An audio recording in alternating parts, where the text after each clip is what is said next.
শুরু করিতেছি মহান আল্লাহর নামে, যিনি পরম করুণাময় এবং অত্যন্ত দয়ালু।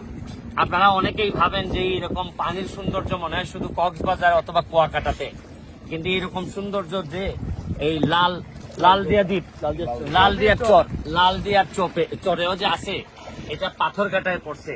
আপনাদের মানে এত ভালো লাগবে যে একটু নৌকা দিয়ে আসছি আমরা, ট্রলার দিয়ে মানে 10 মিনিট ট্রলার দিয়ে আসার পর আপনার এই হরিণঘাটা থেকে 10 মিনিট আসছি আমরা। এইভাবে আসার পরে এই জায়গাটা পাইছি, এত সুন্দর এবং খুবই নিরাপদ। এখানে অত বেশি ঢেউ না যে আপনার ভাষায় নিয়ে যাবে, আবার এত কমও না যে আপনার পুকুর মনে হবে।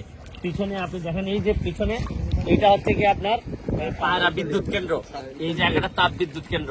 এত ভালো লাগতেছে। এখানে আমাদের পাথরঘাটা উপজেলা আওয়ামী লীগের সেক্রেটারি ওইখানে আমাদের সাথে পানিতে নামছেন, এটা দেখতেই অনেক ভালো লাগতেছে। আমাদের একজন বিমান বাংলাদেশের ক্যাবিন ক্রু, সেও নিয়াজ আমাদের সাথে আছে।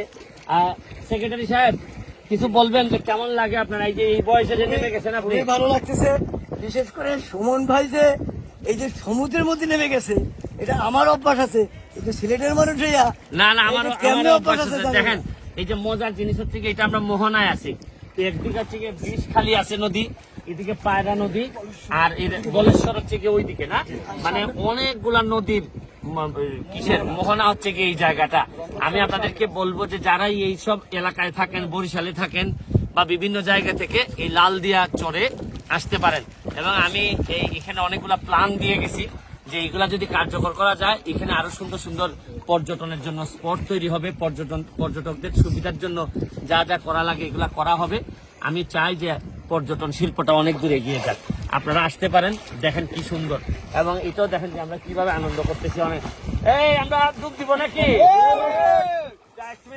জয় বাংলা, জয় বঙ্গবন্ধু। Thank you all.